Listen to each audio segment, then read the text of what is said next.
اور ساتھ ہی ساتھ مصروفیات کے باوجود آپ نے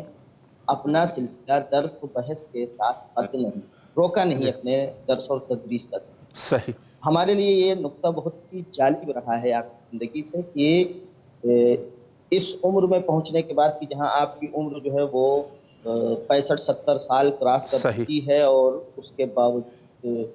آپ مصروفیات بھی آپ کی زندگی میں ہیں، مصروفیات ہونے کے باوجود آپ نے اپنے سلسلے درس و بحث کو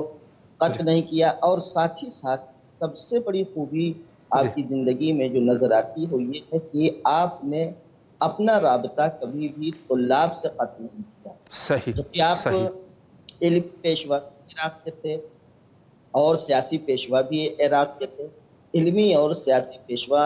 جو ہوتا ہے اس کے پاس اتنی مصروفیات ہوتی ہیں، وہ آج کے زمانے میں اگر آپ دیکھیں تو تھوڑی سی مختصر سے اور چھوٹے سے عہدے کو پانے کے بعد لوگ اپنے کو مصروف نہ جتانے لگتے ہیں کہ طلاب سے اپنے ہم نو سے وہ تعلقات ختم کر دیتے ہیں، ان کے پاس ٹائم نہیں رہتا ہے طلاب سے کے لیے۔ لیکن آپ کی بزرگی، آپ کا جو تواضع تھا وہ اس حد تک تھا کہ اس حالت میں بھی آپ طلاب کے ساتھ، طلاب سے اپنے رابطے کو سبحان اللہ، بالکل وہ رابطے کو کبھی یہ آپ کی زندگی کا ایک نقطہ تھا۔ اس کے علاوہ آپ کے زہد اور آپ کے تقوی اور پرہیزگاری کے سلسلے میں یہ بات قابل غور ہے کہ بعض علماء نے آپ کی زندگی جہاں سوانح حیات رقم کی ہے، یہ جملہ لکھا ہے کہ آپ کے دیدار سے لوگوں کو خدا کی یاد، جو واقعی میں علماء کا جو حسن ہے، یہ واقعی عالم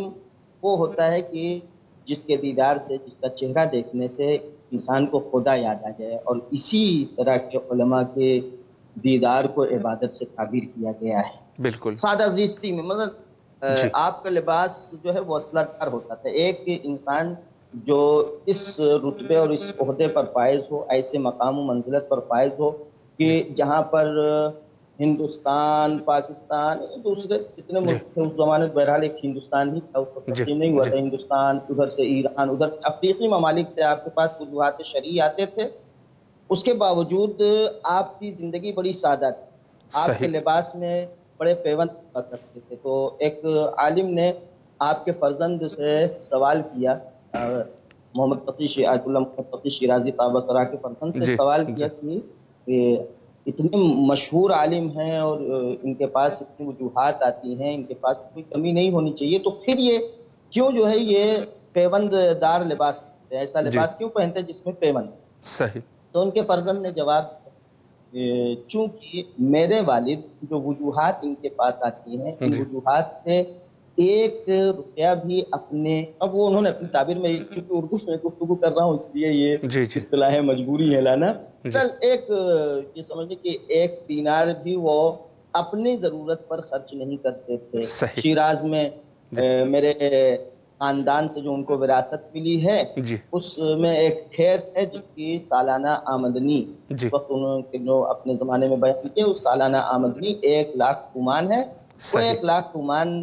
اہل و عیال پر خرچ کرنے کے بعد جو رقم باقی بچتی ہے اسے وہ اپنی ذات پر خرچ کرتے ہیں، باقی وہ کبھی بھی کسی رقم شرعی کو ہاتھ نہیں لگاتے ہیں کہ جس سے اپنے وہ ضروریات پورا کر سکیں۔ صحیح۔ دوسرے، آپ کے اندر جو دینی غیرت اور پائی جاتی تھی، اس حد تک آپ کے اندر حمیت دینی اور غیرت دینی پائی جاتی تھی کہ جب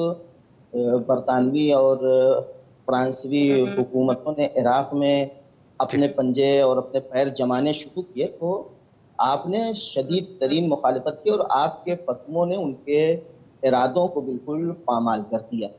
تیسری خصوصیت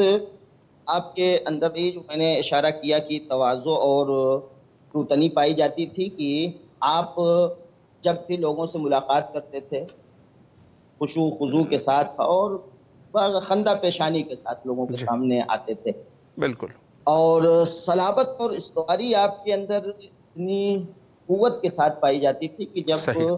برطانوی نمائندے نے بارہا آپ سے ملاقات کی، درخواست کی لیکن آپ نے کبھی اسے ملاقات کی اجازت نہیں دی. جی تو بار بار درخواست اور بار بار اطلاعات مایوس ہو گیا کہ یہ ہمیں اجازت نہیں دیں گے. تو ایک بار اچانک سے جی آپ کی خدمت میں، اور یہ جو میں بیان کر رہا ہوں آپ کی زندگی سے ایک آپ کی زندگی کی، یہ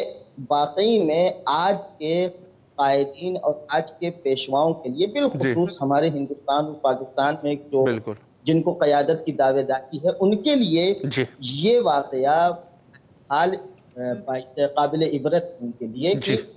جب وہ نمائندہ ان کا برطانوی نمائندہ پہنچا ہے جناب محمد تقی شیرازی طابہ سرا کے حضور میں، تو نہ یہ کہ انہوں نے استقبال صرف نہیں کیا، گرم جوشی کے ساتھ استقبال نہیں کیا، اور جب وہ اندر داخل ہوا ہے تو آپ منہ پھیر کر بیٹھ گئے، کی جی طرف رخ بھی نہیں کیا ہے. اللہ. اس لیے نہیں کہ مثلا وہ فلاں شخص ہے، بلکہ اس لیے کہ وہ ایسی حکومت کا نمائندہ ہے کہ جو مسلمانوں، جن کے ہاتھ مسلمانوں کے خون سے رنگین ہیں، اور لا جن الہ کے الا ہاتھ مسلمانوں کے خون سے رنگین ہوں جی ان سے ملاقات کرنا وہ اپنی شایان نہیں سمجھتے جی تھے. جی نے اسی لیے کہا کہ یہ واقعہ اور یہ داستان ہمارے ممالک کے واقعاً قائدین کے لیے عبرت ہونا چاہیے کہ واقعاً آج سیاسی لیڈروں سے درخواست دے کے کی جاتی ہے، جی ان سے ملنے کو باعث فخر سمجھا جی جاتا ہے، اور خدا بالکل. نخواستہ اگر کسی سیاسی لیڈر نے جو ہے وہ ہمارے علماء اور قائدین سے ملاقات کر لی تو جی دوسرے دن ان کے فیس بک کی فائل جو ہے وہ فوٹو جی سے بالکل بھری پڑی رہتی ہے کہ ہم نے فلاں بجا فرمایا. یا فلاں بالکل سے ملاقات کی ہے. بالکل ایسی. جی جی. اس کے علاوہ ایک نقطہ زندگی میں کی خصوصیات میں شامل ہے، وہ یہ جی کہ کیونکہ آپ ایک زندہ دل عالم تھے جی اور بہت ہی ہوشیار اور بیدار عالم تھے. صحیح. جب آپ کو احساس ہوا کہ اسلام دشمن طاقتیں وہ ہیں کہ جو جی مسلمانوں کے اندر پھوٹ ڈال کر، مسلمانوں کے اندر اختلاف پیدا کر کے وہ اپنا مفاد حاصل کر سکتے ہیں، تو اس جی وقت آپ نے کوشش کی کہ جس کے ذریعے سے شیعہ سنی کے درمیان جی اتحاد پیدا ہو جائے. صحیح. اتحاد کی بانی اور اتحاد میں بھی جی آگے رہے ہیں کہ بالکل. دشمنوں کے مقاصد کے نہ ہونے پائے. بہرحال یہ ایک خلاصہ آپ کے جی اخلاقیات جی تھا، آپ کی زندگی کے اخلاقی پہلو بہت میں نے خوبصورتی سے آپ نے پیش وضاحت کیا. فرمائی. جی بہت ہی خوبصورت طریقے سے قبلہ آپ نے وضاحت فرمائی آیت اللہ العظمیٰ شیخ محمد تقی شیرازی رضوان اللہ تعالیٰ علیہ کے اخلاقی زندگی کے عنوان سے. ایک سوال یہاں پر میں یہ بھی کرنا چاہوں گا، تقریباً ہمارے پاس 9-10 منٹ کا ٹائم ہے، کہ خود آیت اللہ العظمیٰ کے جو سیاسی زندگی تھی اس سیاسی زندگی پر بھی اگر ایک روشنی ہو جائے. بے شک. دیکھیں، سب سے پہلی منزل پر آپ کی سیاسی زندگی میں یہ نقطہ جو ہے وہ پہلے بیان کر دوں، جی شاید بیچ میں رہ جائے. جی دیکھیں، آپ کے جو ہے وہ سیاسی زندگی اور دوسرے جی قیادت کی اور قائدین کی سیاسی زندگی میں ایک بہت اہم اور بہت بڑا فرق یہ رہا ہے کہ جی جو قائد ہوتے ہیں، جو پیشوا ہوتے ہیں، وہ عام طور پر صرف بند کمروں سے فرمان دیا کرتے ہیں، بند صحیح. کمروں سے حکم دیا کرتے ہیں. جی جی لیکن ان کی ایک خصوصیت یہ تھی کہ یہ خود اسلحہ لے کر لوگوں کے ساتھ آگے رہیں، علماء کی واہ ایک جماعت کے کیا ساتھ بات ہے. آپ واہ. جو ہیں وہ جن مجاہدین کے آگے جی رہا کرتے تھے. بہرحال یہ آپ کی سیاسی زندگی کا ایک بہت اہم پہلو تھا، اس لیے میں نے اسے پہلے عرض کر دیا. جی جی لیکن آپ کے سیاسی زندگی کا اگر خلاصہ میں پیش کرنا چاہوں تو سب شیرازی اول کے رحلت کے بعد جی جی آپ جب سامرہ کے حوزہ علمیہ کے سرپرستی آپ کی ذمہ آئی ہے اور پھر حالات بگڑے ہیں تو کربلا واپس آ گئے. ان حالات میں پھر وہ جنگ جہانی اول جی 1914 میں جنگ جہانی اول کا آغاز ہو جاتا ہے، اور جنگ جہانی اول میں برطانیہ اور فرانس نے جرمنیوں کے تسلط سے عراق اور یہ کہہ لیں کہ ایشیا کے بعض ممالک کو بچانے کے بہانے ان جی جگہوں پر آ کر اپنا پیر جما لیا، اور اس صحیح. بہانے کی ہم عراق پر قبضہ کرنے نہیں آئے ہیں، ہم ان جی ملکوں پہ قابض نہیں بننے آئے ہیں، جی بلکہ ہم یہ چاہتے ہیں کہ اس سرزمین کو ہم جرمن کے تسلط سے، جرمن کے قبضے سے محفوظ ہیں، لیکن ظاہر سی بات ہے دشمن کا ہدف یہی ہوتا ہے کسی نہ کسی بہانے، چاہے وہ کسی کمپنی کے بہانے، چاہے وہ دشمنوں کے مقابلہ کرنے کے بہانے، وہ اپنے قدم جماتا ہے۔ 1914 میں یہ عراق میں آتے ہیں اور آہستہ آہستہ سب سے پہلے انہوں نے بصرہ کو مکمل طور پر اور فاک کو اپنے قبضے میں مکمل طور پر لے لیا۔ بصرہ کی عوام جو ہے وہ گھبرائی اور انہوں نے فوراً رجوع کیا علماء سے، جس کے پیشوا بہرحال جس علماء جماعت کے پیشوا آیت اللہ حکمہ سید محمد تقی شیرازی تھے، اور ان سے درخواست کی کہ آپ لوگ اس سلسلے میں بیان کیجیے۔ اس وقت آپ کی ایک تحریر آپ نے بیان کے طور پر ایک بیانیہ صادر کیا، جس کا ترجمہ میں پیش کرنا چاہتا ہوں۔ آپ نے فرمایا کہ میں نے عراق کی آزادی اور استقلال کے لیے اپنے فرزند اور اپنے عزیزوں کو قربان کر دیا، اب میں جان قربان کرنے کے لیے بھی تیار ہوں، اور اگر برطانوی سامراج تمہارے حقوق کو پامال کرنے پر مصر ہے تو تمہاری ذمہ داری ہے کہ ان سے جنگ کے لیے تیار ہو جاؤ اور پوری طاقت کے ساتھ دفاع کرو۔ ان کے آگے تسلیم ہونا، ان کے آگے جھکنا ایک مسلمان کے لیے حرام۔ لہذا آپ جب کربلا آئے، کربلا میں آپ نے 1919 میں اپنے علماء جماعت، جس میں 5 افراد کا نام ہے، وقت کے تنگی کی خاطر ان تمام لوگوں کا نام نہیں لیا جا سکتا، جس میں مشہور ترین نام جو آتا ہے وہ شیخ مہدی خالصی کا، کہ جو برطانوی حکومت کے سرسخت مخالف تھے، ان کو عراق بلا لیا اپنے مشاور کے حیثیت سے، اور وہاں پہ آپ کے ان کے علاوہ اور دوسرے 5 علماء تھے کہ جو ہمیشہ آپ کے ساتھ آپ کے ہمراہ ہوا کرتے تھے۔ اور اس وقت عراق کے ان حالات کے دوران میں جب عراق کے لوگوں نے آیت اللہ شیرازی اور علماء کے حمایت سے یہ قیام کیا، اور قیام بہرحال ظاہر سی بات ہے عوام کے پاس نہ اسلحہ تھا، نہ عوام کے پاس طاقت تھی، فوج کی کمی تھی، اور ادھر سے اس برطانوی حکومت نے ہندوستان کی اپنے لیے مدد منگا لی تھی، اور ساتھ ہی ساتھ کے پاس اسلحہ بھی تھا، اور اس وقت ان کے پاس ہوائی حملے کی بھی طاقت تھی، جگہ جگہ وہ ہوائی حملے بھی کر دیا کرتے تھے، جس کے نتیجے میں وہ جو قیام کا آغاز ہوا وہ شکست میں تبدیل ہو گیا۔ اس کے بعد ان لوگوں نے، برطانوی حکومت اور ان کے سیاستدانوں نے یہ چاہا کہ اپنے قدم کو جمانے کے لیے وہاں ریفرنڈم کے ذریعے سے ایک ریفرنڈم لا کر اپنے پاؤں کو وہاں پر جمائے رکھے، لیکن وہاں پر پھر شدید مخالفت کی عراقی علماء اور سیاستدانوں کی طرف سے اور عوام کی طرف سے مخالفت کا سامنا کرنا پڑا۔ اس دوران 1918 میں خود شہر کربلا میں ایک الیکشن ہوتا ہے، جس الیکشن کے بعد جمعیت علماء جو ہے تاسیس کی جاتی ہے، اور جمعیت علماء جب تاسیس ہوئی، اس جمعیت علماء کی تاسیس اگر کربلا میں جب 1918 میں ہوئی، اس کی حقیقت یہ کہا جا سکتا ہے اس منزل پر کہ 20ویں صدی کی پہلی اسلامی حکومت وہ ہے کہ جو کربلا میں آیت اللہ شیرازی کی قیادت میں تشکیل پائی ہے۔ بہرحال اس وقت یہاں یہ چل رہا تھا، کربلا میں انہوں نے اپنا ایک علاقائی الیکشن کرا کے ایک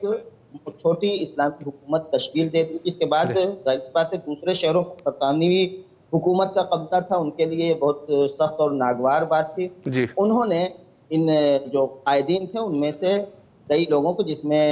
آیت اللہ شیرازی کے فرزند جناب محمد رضا شیرازی بھی شامل تھے، ان کو گرفتار کر لیا گیا، اور گرفتار کرنے کے بعد ان سب کو ہندوستان تبعید کر دیا گیا، شہر کر دیا گیا ہے۔ اور دوسری طرف ادھر سے چونکہ بعض جو ہے وہ اہل سنت کے علماء اور ان کے جو سیاسی اور لیڈر اور قیادتیں تھی، اور لوگوں کی درخواست ادھر سے برطانوی حکومت سے یہ تھی کہ عراق میں ایک ایسی حکومت تشکیل جائے کہ جس کا پیشوا وہ شریف حسین کے کسی فرزند کو قرار دیا جائے، اور ایک مختصر حکومت جو تشکیل دی جائے وہ عراق میں خلیج فارس تک اس حکومت کا دائرہ ہے۔ لہذا انہوں نے تو بات ان کی سنی، لیکن نظریات اپنے اس میں نافذ بات ان کی سنی کہ شریف حسین کے ایک فرزند کے جس کا نام فیصل تھا، فیصل کو یہاں کا حاکم بنانے کا اعلان کیا، اور دوسری طرف جی جیسے ہی یہ اعلان ہوتا ہے ادھر سے، اگرچہ عراقی عوام اور عراقی لیڈروں کی خواہش یہی تھی کہ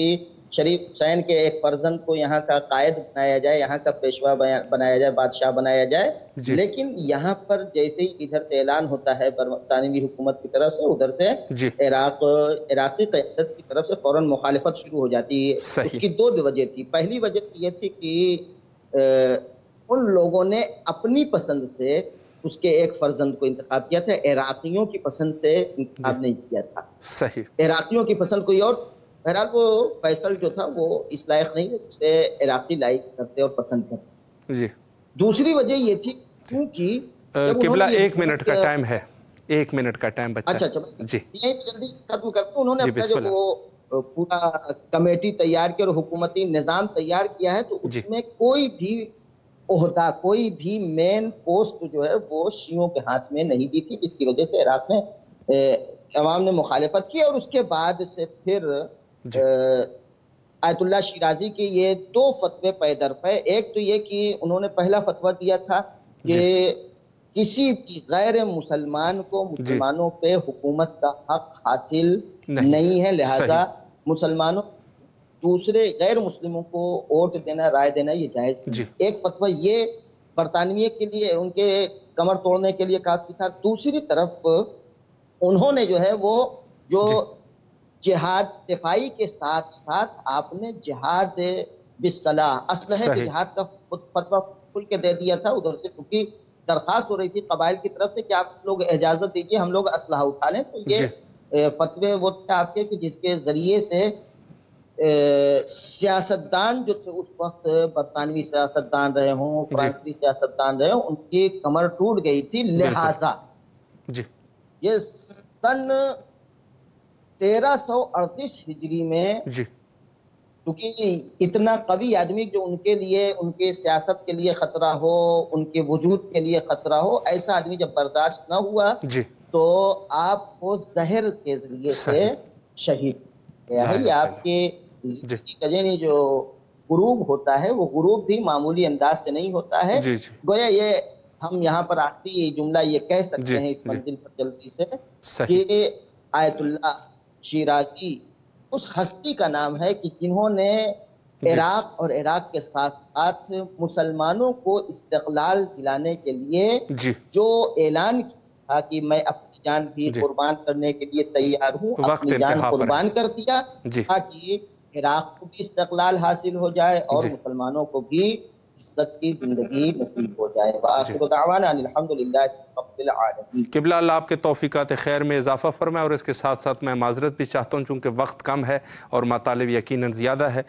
نہایت ہی تہہ دل سے آپ کے ممنون اور مشکور ہے کہ آپ تشریف لائے اور نہایت ہی مہم نکات پر آپ نے اشارہ فرمایا۔ اللہ آپ کے توفیقات خیر میں اضافہ فرمائے۔ کربلا معلیٰ میں آپ کی طرف سے نائب زیار اور دعا گو ہے، اور آپ سے بھی قبلہ التماس سے دعا کرتے ہیں۔ شکریہ قبلہ، فی امان اللہ، اللہ حافظ، اللہ حافظ۔ بہت خوبصورت گفتگو آپ سماعت فرما رہے تھے زندگانی حضرت آیت اللہ العظمیٰ شیخ محمد تقی شیرازی رضوان اللہ تعالیٰ علیہ، اور بہرحال یہ 3 دن کا پروگرام ہوا، لیکن یقیناً یہ زندگی کے لیے کافی نہیں تھا۔ آپ سے بھی گزارش ہے کہ مطالعہ کریں، وقت ہمارا انتہا پر ہے، اور انشاءاللہ کل حضرت امام زمانہ عجل اللہ تعالیٰ فرجہ شریف کے ٹاپک کے مطابق انشاءاللہ آپ کے حاضر خدمت رہیں گے۔ اللہ آپ سب کے توفیقات خیر میں اضافہ فرمائے۔ آخر میں حجت خدا کے ظہور کے لیے دعا کرتے ہیں، اللہم عجل لولیک الفرج۔